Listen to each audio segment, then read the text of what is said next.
माझ्या आयुष्यात मी पहिल्यांदाच आपल्या कोल्हापूरच्या देवीला चालत निघालेलो. लाडकावाम्या चाललेला आपल्या मित्राचा रविवारी पेपर होता. आता ही पेपर नेमका हर्षालाच माहित आता कसला पेपर आहे त्याचा. त्यात होता आज आमच्या कॉलेजमध्ये गरब्याचा इव्हेंट. आता इव्हेंट आहे म्हणले कोडत्याचं पण काहीतरी नियोजन लागलं पाहिजे. मग ऋषाकडनं कोडता घेतला. उभ्या आयुष्यात कुठल्या पाहुण्याच्या लग्नात कोडता घातला नाही आणि त्यात आज आमच्या कॉलेजमध्ये काय गरब्याचा शूट घेऊ दिला नाही. त्यामुळे म्हणलं आता ही कोडता काढून फेकलेलाच बरा आहे. आता म्हणलं रूमवर गेलेलंच बरं आहे. पाऊस तर लय यायला लागलाय. आमचं कशात नियोजन नव्हतं भावांनो.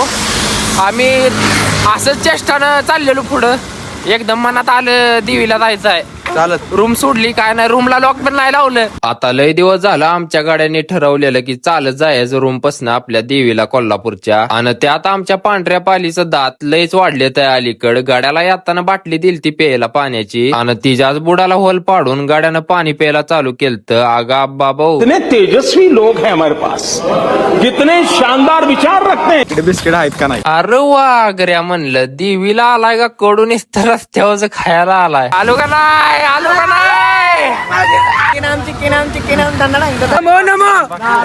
गाडीत आपल्यावर कशी आपण गाडी थांबवतो तसं काय गडी आमचा थांबत नव्हता. त्याला शेवट खाल्ल्याशिवाय काय गडी आमचा चालना. सगळ्या रस्त्यानं नुसतं खायचंच होतं. पाणी नाही, दूधच. जाताना तर कुठं आम्हाला खायला कमी पडली नाही. पण कमी आय ए भाड्या गाड्याला आमच्या सामान ठेवायला जागा पुरणा. येताना म्हणलं पिशवी कडून बांधून आणली असते तर तुमचं भागलं असतं बरं का. शेवट मसाला दूध पिऊन आता म्हणलं एकदाच पोचलो बाबा सांगली फाट्याव. आणि जसं का सांगली फाट्यावनं ती डायरेक्ट तावडी हॉटेल पर्यंत जाम फाटून हातात आली. त्यात आम्ही इथं पोचलो. आमच्या 4 टाळक्यातलं एक टाळकं म्हणत होतं की ओ म्या अरे मोजून 2 किलोमीटर राहिले मंदिर. पार पायाचं गोळ वरती आलत.